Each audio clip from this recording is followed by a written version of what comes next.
Welcome, everyone. Uh, welcome to the first episode of this new series. Let's build value first. I'm super excited to start this journey with you today.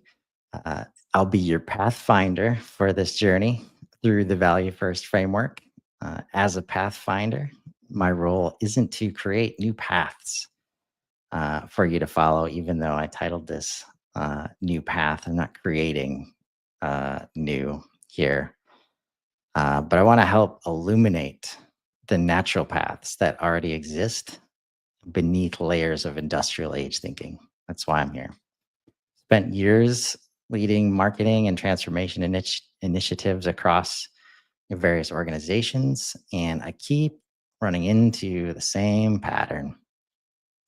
The very systems, whether it be technology or org structure understanding that we've built to create and capture value, are increasingly preventing it from flowing naturally. This series emerged from that recognition, and my mission to help organizations see and remove the artificial constraints that prevent natural value flow. I'm not here to give you another set of best practices uh, that fight against human nature. I'm here to help you recognize what already wants to happen naturally in your organization with the people that you already have, with the tools that you already have, with the platform, with the customers that you already have. Throughout this series, I'll be your guide in discovering how to enable rather than control, how to align with natural patterns rather than fighting against them, and how to create conditions where value can flow freely between willing participants. With that context, let's dive in to what the value first framework is all about and why it matters now more than ever. Uh, Organizations today, I think, face a profound challenge, and uh, but it's not rocket science to figure it out. It's hiding in plain sight.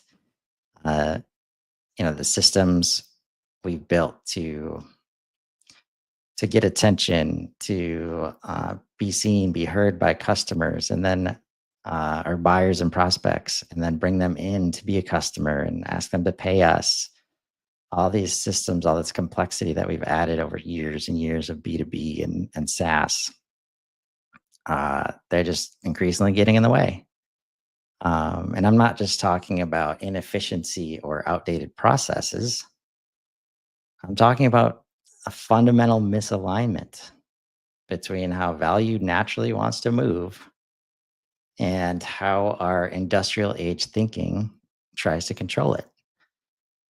If I can make this a little more concrete, mm, have you noticed, and I know that you have, uh, customer acquisition costs keep rising despite more sophisticated marketing tools. Sales cycles seem to get longer even with better enablement technology. Marketing effectiveness declines even as we get better at targeting. I love talking about that with Rob Jones on Let's Build GTM. How organizational complexity grows faster than our ability to manage it. These aren't separate problems to be solved with point solutions, no matter how hard we want them to be solvable with point solutions. They're symptoms of a deeper pattern, industrial age thinking encoded into digital age systems. A plain example is, can you take my paper process, my verbal in office process, and just build that into HubSpot, into the software? Um, and this creates mounting friction that is at this point impossible to ignore. Yet I'm here because I think like it's not ignoring it out of like choice. It's because we don't know what to do. leaders don't know how to change. I experienced this firsthand when leading marketing transformation. We had state of the art tools, sophisticated scoring, like just brilliant sales teams that could basically score in their head just looking at a list of names. We were following all the best practices, yet it felt like we were working harder and harder for diminishing returns. And we could talk about it weekly, monthly, talk about the pains, talk about what we think should happen to solve it, and we just could not move as an organization. Um, and it revealed something, fundamental, that it's not in the execution, but in the mental model. We're trying to force value through predetermined paths rather than just letting people flow, letting the value flow naturally. Uh, so this new path is, uh, for me, a natural alternative. Been working on it for a few months, and the seed turned into what I'm calling the value first framework. Instead of trying to force value through mechanical processes or control it through elaborate systems, this framework focuses on recognizing and enabling how value naturally wants to flow between willing participants. And we got some new participants now. AI, right, is one of those participants. And think of it like the difference between building dams to control water versus understanding and working with natural watersheds. And one approach is fighting against nature, requiring constant energy and maintenance. The other aligns with and amplifies natural patterns, creating sustainable flow with minimal resistance. It's not just a metaphor. It's a fundamentally different way of seeing how value moves through organizations, markets, and relationships. Obviously, we think about the customer journey in this way. We map out every touch point. We design elaborate nurture sequences. We score and qualify and route, all in an attempt to move people through our predetermined path to purchase, our path, not theirs. We treat the journey as something we can control rather than something we enable. And at this point, everybody knows we don't have the control. The buyer does, the prospect does, the human being on the other side does. The value first framework flips it. It asks, how do people naturally discover, evaluate, and engage with new possibilities? How can we align with these natural patterns rather than fighting against them? How can we remove artificial barriers rather than adding new control points? When organizations make this shift from controlling value to enabling its natural flow, something remarkable happens. Costs go down, impact goes up, relationships deepen naturally. Innovation happens from people on the front, happens all over the organization organically, and growth becomes sustainable rather than forced. This isn't about abandoning structure or process. It's about creating infrastructure that enables rather than restricts. It's about building systems that align with natural human behavior rather than fighting against it. It's as simple as that. Uh, and it's based on a lot of stuff that we're going to go through. Um, and we'll dive deeper over the next month or so. But starting with three core principles, uh, and and we see them appearing over and over, um, across all aspects of transformation. And the first principle is uh, natural flow versus artificial control. And I think HubSpot would refer to this as making things easy. Value inherently wants to move freely between willing participants. So our role isn't to force or control value creation, but to enable its natural movement, its natural creation by removing unnecessary friction inside the system, inside the process, between us and the other human beings that we're trying to work with. Traditional lead generation, for example, tries to capture attention through interruption, then force prospects through mechanical qualification processes. Right? A natural flow approach instead focuses on making valuable insights easily discoverable, enabling authentic exploration on their own terms, at their own pace, when they feel like the time is right, and removing those barriers to the genuine connection. And the difference is profound. One creates mounting resistance as markets evolve, and the resistance are going up every day. See it all around us. The other generates compound returns as value naturally multiplies by making things easier for everyone involved. When you see people in the community just share openly content, podcasts, like that's what this looks like. When you give value and you make it easy to share, people share it. Second principle is evolution and learning, versus static systems. So also like dynamic versus static. Like agile versus static could make sense here too. Uh, and that aligns with HubSpot's emphasis on fast. Not always like, can we get the thing done fast, but can we move fast? Can we adjust to the market fast? Can we adjust to AI fast? Value creation thrives through continuous adaptation and growth. Transformation isn't a one time event, but an ongoing process of rapid learning and evolution.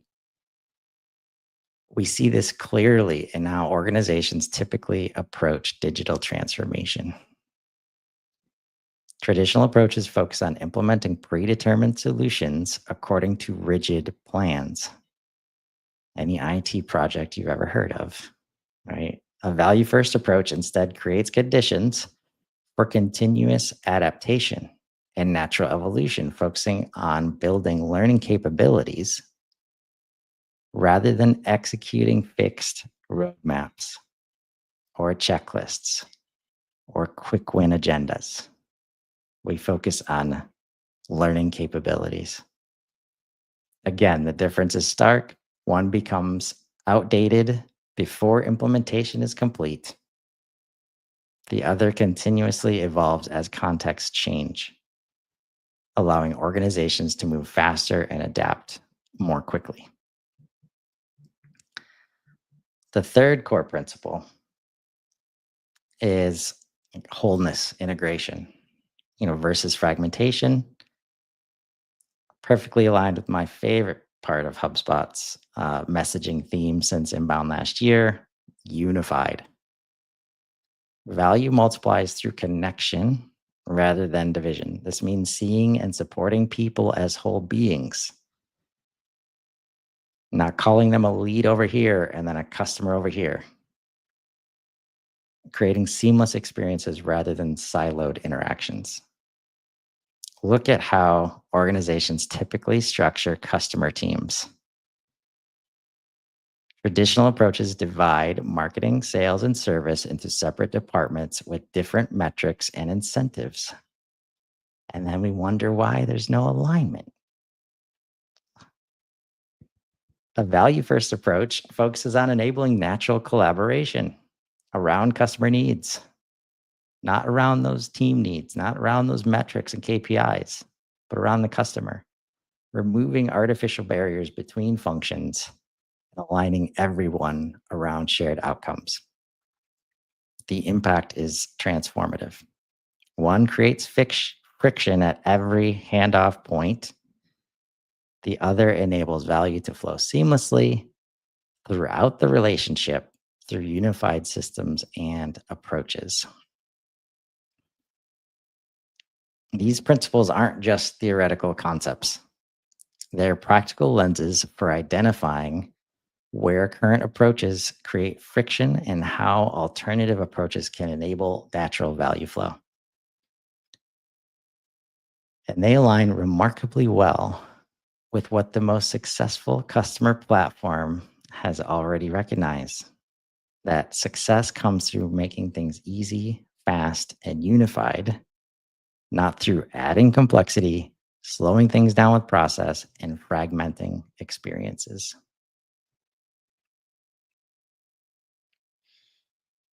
And I talked a little bit about, centralizing around the customer, right? And yeah, it's hard to do that. It's hard to get all your teams aligned when we're not calling them a customer. We're not calling them.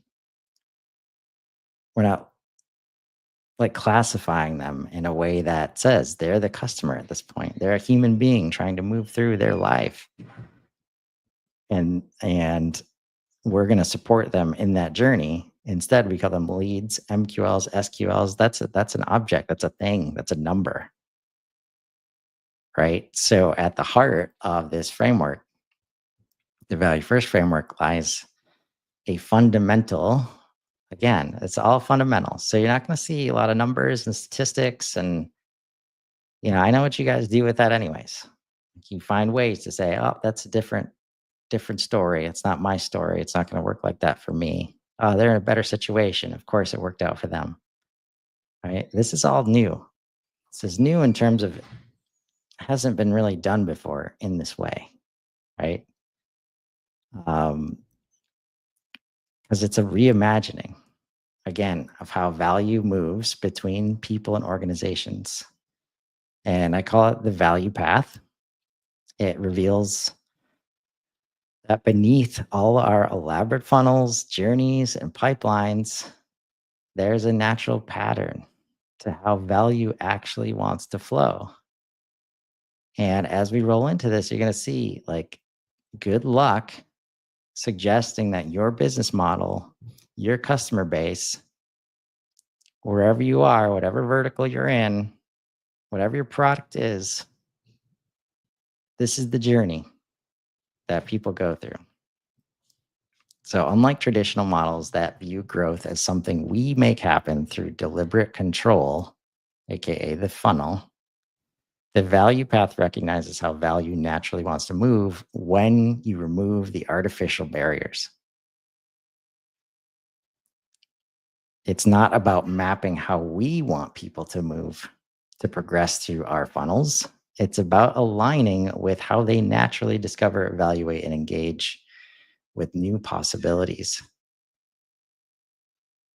The value path reveals itself in two distinct but connected phases that mirror natural human engagement, with 8 specific stages that represent authentic human expressions throughout this journey. So for the path to values is the first phase. And shout out to Joshua Oakes for planting the seed in my brain. Do Let's Build Your Audience in HubSpot show with him in a couple days is our next show. And one day he scoffed at the idea of a customer journey map. And I knew I wasn't alone in this. And he used the phrase path to value. And I latched on immediately. It made so much sense to me. So it's how people naturally discover and evaluate possibilities that might create value for them and their organizations and the people around them. This unfolds through 4 distinct stages. Stage 1, audience. I am learning. That's what they're saying, like during this phase, right? And if you can, like, hopefully that the phrase, or all the stages are going to have a phrase like that. And if you just see it for what it is and what it's worth, and you don't think too hard, Like, can't are you uh, adding value into that statement? Right. So this is where people are in their earliest moments of possibility recognition when they first sense that better approaches might exist but haven't yet begun focused exploration. They're experiencing gentle awareness emergence, early pattern recognition, and the first stirrings of natural curiosity. You can recognize this stage through indicators like return visits to content, growing exploration depth, right? Maybe binging on a little content, and natural connection making. This isn't about capturing leads, it's about enabling safe discovery. Takes us to stage two, researcher. I am researching. Very straightforward. Here, individuals have moved beyond initial awareness into purposeful investigation. They're actively building understanding through systematic exploration.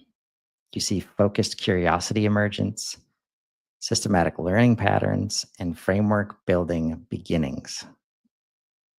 The indicators include a more focused, a more intentional content exploration, note taking behavior, and team sharing beginning. So that dark funnel where they're sharing it in Slack, sharing it on LinkedIn. Um, the stage isn't about nurturing prospects, it's about supporting authentic learning. Again, if you're supporting this and you don't need to call them an MQL, you don't need to gate it, right? Because if you gate it, then it's harder for them to share. They're not naturally creating value for you as you do that, as they do that. But it takes us to stage three, hand raiser. Okay, now they raise their hand and they say, I'm buying, I'm in buy mode, right? I have a problem, think I found a solution, I need some help. At this stage, people have developed enough confidence in their understanding to actively seek expert guidance and validation of their thinking. They're experiencing knowledge, confidence growth, expert guidance seeking, and team involvement. They're initiating that team involvement. They're starting to get other people involved. You recognize this through direct contact initiation, filling out forms, reaching out via DMs, tagging you on social, uh, scenario sharing, where they say, "I'm looking into this product. Has anybody else, um, experienced it? This is my problem. Is it going to help me with that?" And implementation questions. How long does it take? How long has it taken you? Does it actually get done in that amount of time? This isn't about qualification. They've already pre-qualified. Like they've already raised their hand. It's about responding to authentic signals of I am ready because I'm making it very clear. I'm giving you permission to know that I'm ready. Takes us to stage four, HERO, which is an acronym for highly empowered revenue opportunity. Could be relationship opportunity too. They're saying, I'm considering options.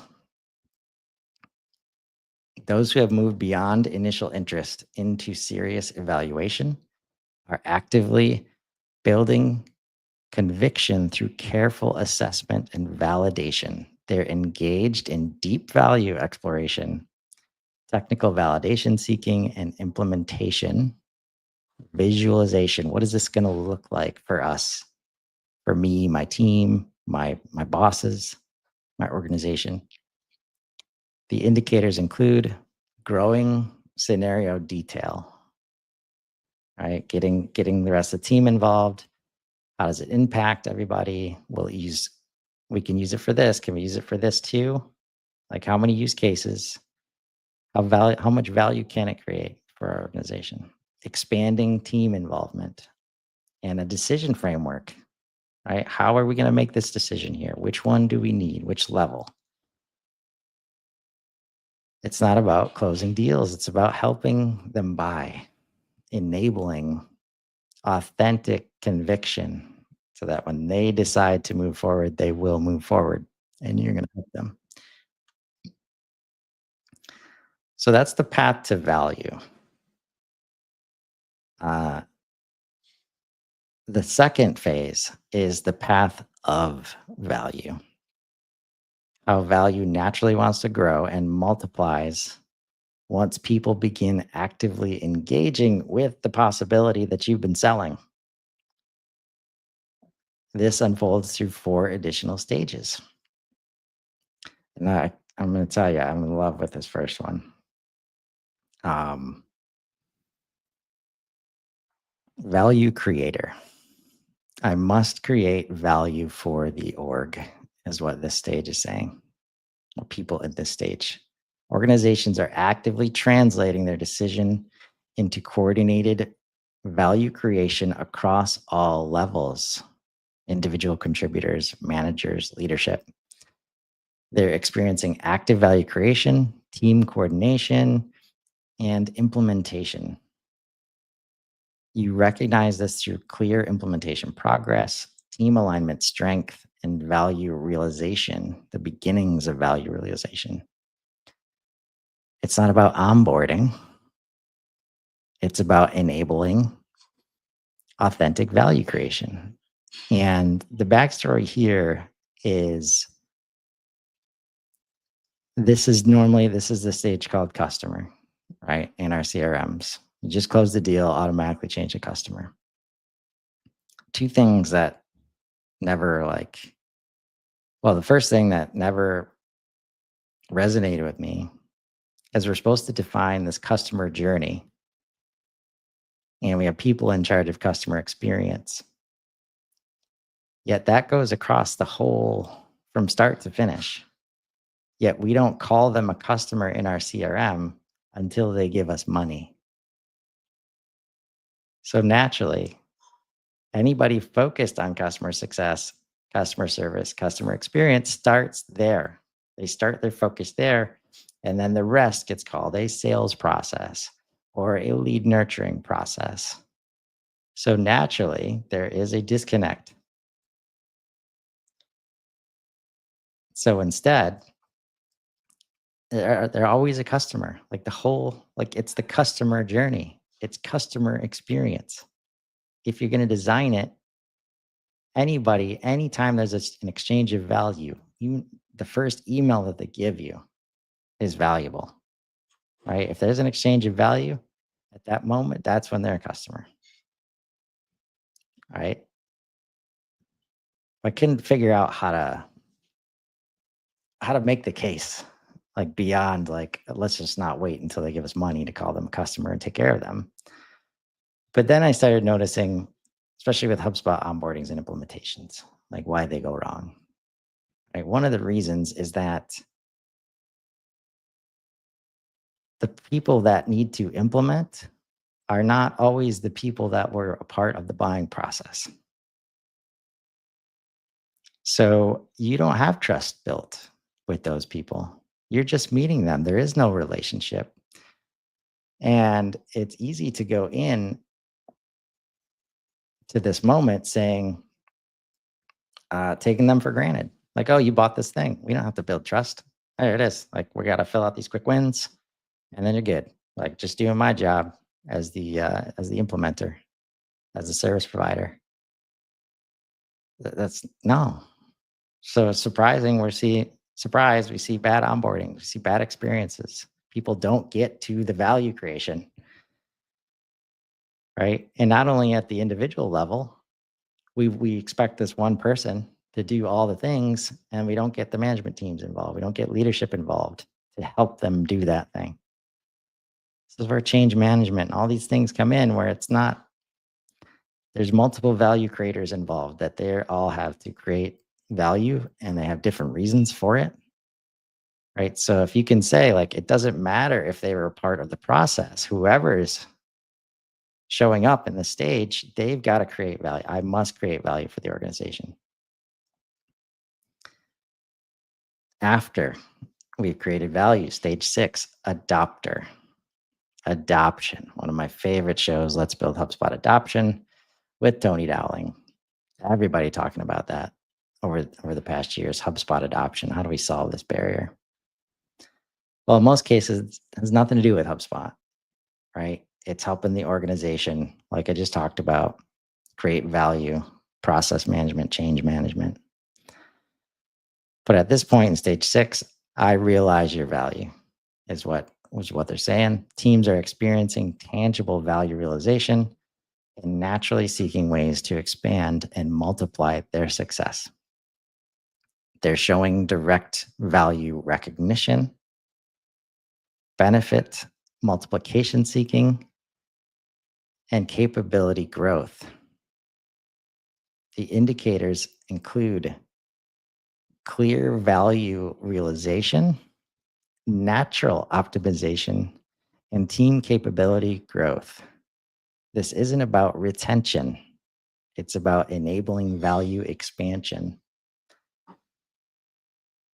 And I already know a challenging part of this framework as I co-author it with Claude.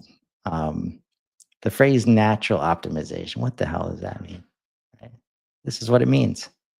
When you have the new person, and every implementer knows this moment, every HubSpot consultant like longs for this moment where the person who has not been fully bought in realizes the value and like, oh, well, could we do this too? Could we use HubSpot for this thing?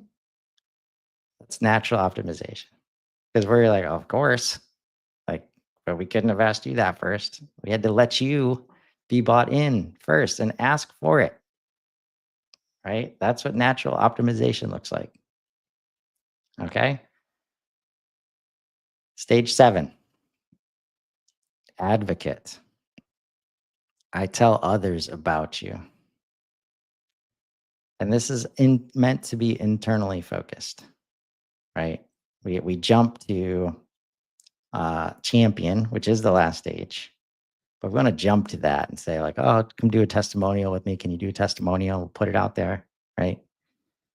It's hard to skip over this stage, which you need to enable them to do. And now that we know, they're to help them advocate and to help them tell others about you, what's happening during the stage. Individuals and teams naturally share their success stories within their authentic spheres of influence, within the people around them that already trust them, right?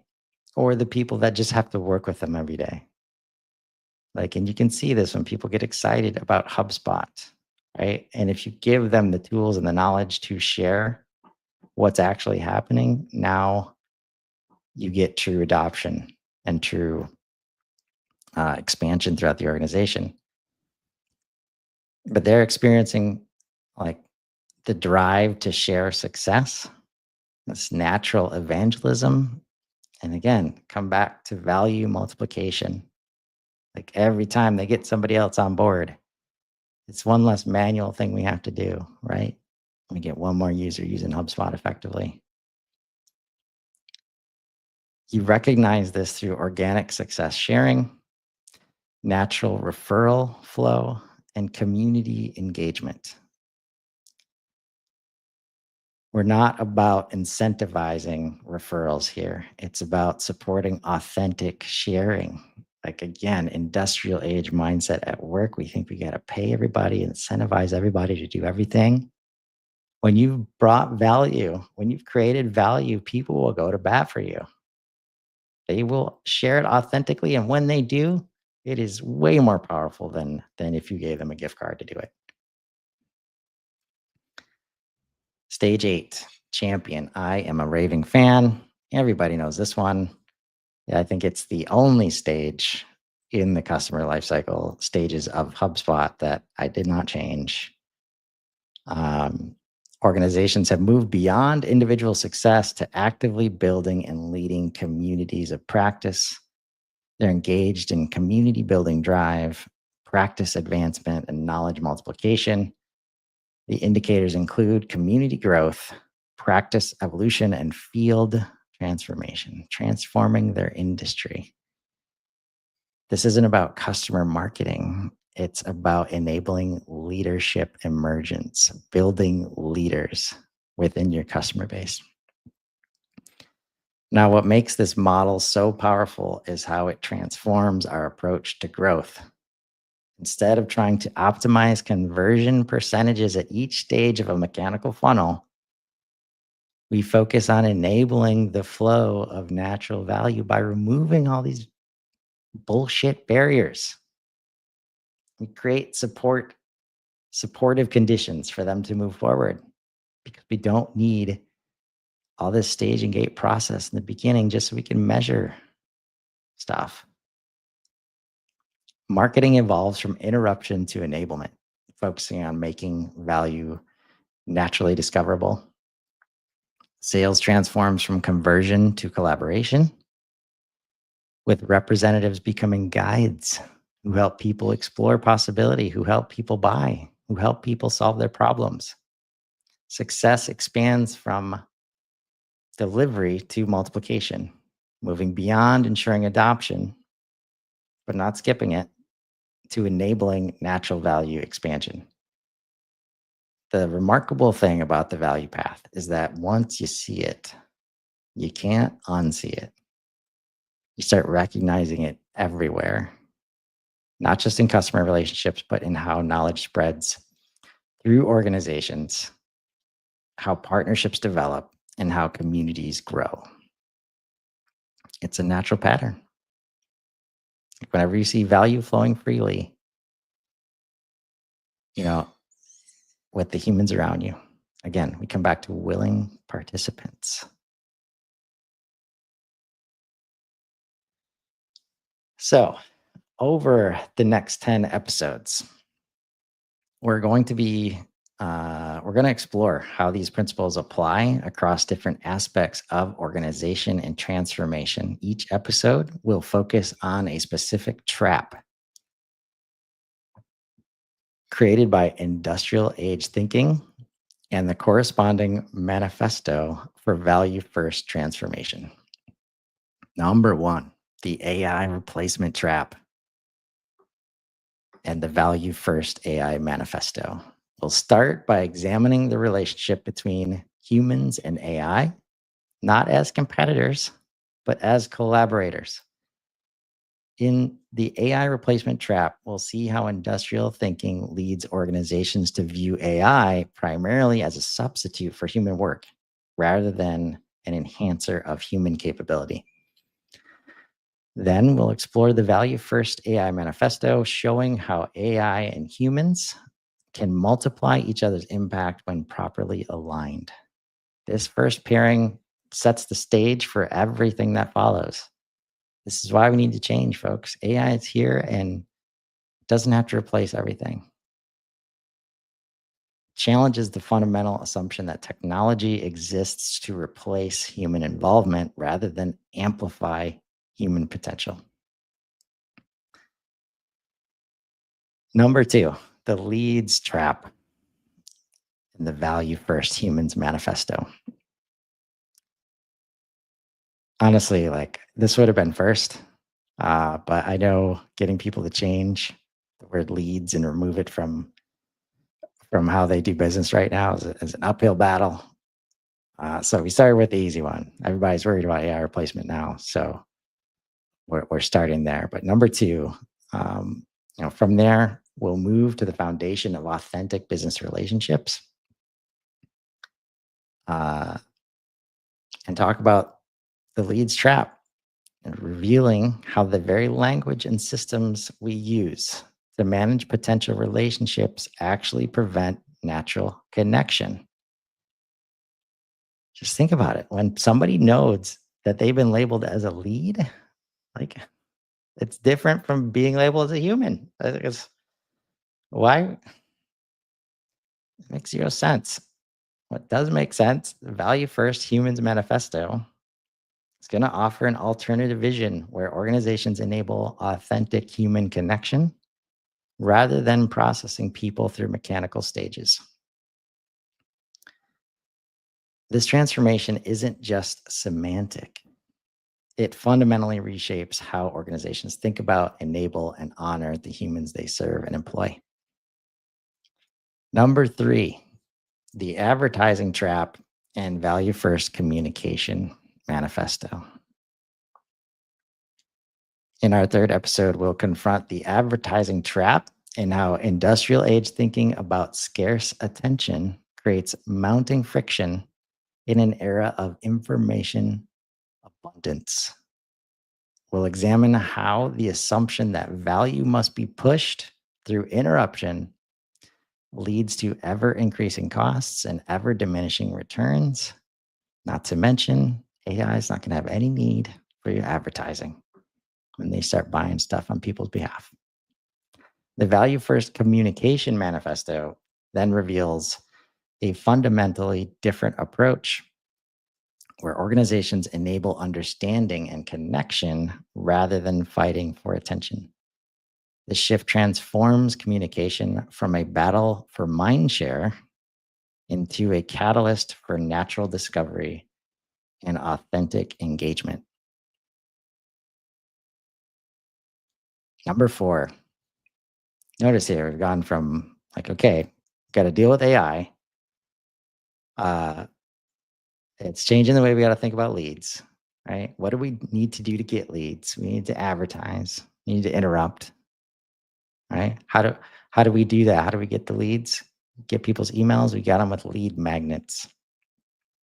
So the lead magnet trap is number four, and that's paired with value first content. Our fourth exploration takes on the lead magnet trap, the widespread practice of gating valuable knowledge behind forms and forced exchange. Some great episodes on landing pages over the last couple of weeks on the Hub Heroes podcast. Highly recommend checking them out. We'll uncover how this artificial scarcity mindset creates barriers to the very connections organizations hope to build. The Value First Content Manifesto illuminates how content can make value tangible, shareable, and multipliable when freed from transactional constraints. This transformation enables knowledge to flow naturally to where it creates most impact, building genuine trust and authority while paradoxically creating more meaningful connections than the mechanical approaches it replaces. The fifth episode addresses the qualification trap. The elaborate systems got all these leads. They just signed up for some ebooks. Now we got to qualify them. Guess we need systems and people and teams built to filter and process potential relationships through mechanical stages. We'll talk about how these artificial qualification processes create mounting friction in the very connections they're designed to facilitate. The Value First Partner Manifesto then offers a vision where partnerships multiply value rather than merely exchange it, where mutual growth replaces transactional optimization. This transformation moves beyond qualification to enable natural value exploration and authentic alignment, creating relationships that compound in value rather than deteriorate over time. Number six, this might be my favorite one, as much as I enjoy the lead trap. Our sixth investigation examines the managed services trap, how organizations often create dependencies rather than capabilities when delivering expertise. We'll explore how this approach leads to mounting costs, growing complexity, and diminishing returns over time. See, this is nothing new. Like we all know that. The Value First Delivery Manifesto then charts a path where delivery creates transformative impact rather than just fulfilling requirements, where service builds client capability rather than dependency. This shift transforms delivery from a necessary maintenance cost into a catalyst for client transformation and sustainable growth. And it's often right next to this one, number 7, the ERP trap. In our 7th episode, we'll tackle the ERP trap, the belief that all value creation must be controlled through centralized systems and standardized processes. We'll uncover how this industrial thinking creates rigid structures that often prevent rather than enable natural value flow. The Value First Platform Manifesto then reveals how organizational infrastructure can enable natural value flow rather than restricting it, creating systems that adapt to human behavior rather than forcing humans to adapt to systems. This transformation liberates organizations from process prisons while paradoxically creating more consistent, effective operations. It's going to be some work to do to, to make this make sense because it is a paradox. Like, we thought consistency was supposed to be following process, systems, all this stuff. How do we get to decentralization where the value wants to flow? Number 8, the measurement trap. Our 8th exploration confronts the measurement trap, the industrial age belief that what gets measured gets managed, often leading to measuring what's easiest rather than what matters most. We'll examine how traditional metrics frequently create behavior that fights against natural value flow. The Value First Measurement Manifesto, which I went over with Rob a couple Fridays ago, and offers a fundamentally different approach where measurement enables natural value flow rather than restricting it, where organizations measure collective impact rather than departmental activity. This shift transforms metrics from control mechanisms into learning tools that illuminate natural patterns and enable sustainable growth. Number 9, the 9th episode addresses the conformity trap. How well-intentioned efforts to create organizational alignment often suppress the very diversity and creativity needed for innovation and adaptation. We'll reveal how standardized behaviors and enforced consistency create environments where authentic contribution becomes impossible. The Value First Culture Manifesto then illuminates how culture can enable authentic flourishing rather than enforcing conformity, creating environments where diversity becomes a strength rather than a challenge to be managed. This transformation doesn't sacrifice cohesion, but it achieves it through shared purpose rather than enforced sameness. Hmm. Number 10, can't forget about our leaders. Our final exploration examines the authority trap, the industrial assumption that decision rights must be concentrated at the top of hierarchies, creating organizations where information and authority exist in different places. We'll uncover how this separation leads to mounting friction as contexts evolve more rapidly than decisions can travel up and down command chains. The Value First Leadership Manifesto then reveals how leadership can enable natural value flow rather than controlling it, distributing authority to where information naturally exists, letting people on the front lines make decisions that they need to make to serve the customer experience you say that you want. This transformation doesn't diminish leadership impact, but multiplies it. Let go. Creating organizations that respond intelligently to change without constant direction from above. Together, these 10 trap manifesto pairings create a comprehensive framework for transformation, not through incremental improvement of industrial age approaches, but through fundamental realignment with how value naturally wants to flow. Each episode builds on the previous ones while opening new dimensions of possibility, creating a complete picture of what becomes possible when organizations stop fighting against natural patterns and start enabling them. Throughout the journey, we'll not only explore conceptual shifts, but provide practical bridges from current constraints to future possibilities. Each episode will include specific recognition patterns to identify traps in your own context. We'll identify immediate actions to begin transformation, and we'll identify the success indicators to track your progress. By the end of this series, you'll have both the vision and the practical tools to enable natural value flow in your own organization. As we conclude this introduction to the Value First framework, I want to leave you with one simple but powerful idea. Value doesn't need to be forced. Value doesn't need to be forced. It naturally wants to flow between willing participants.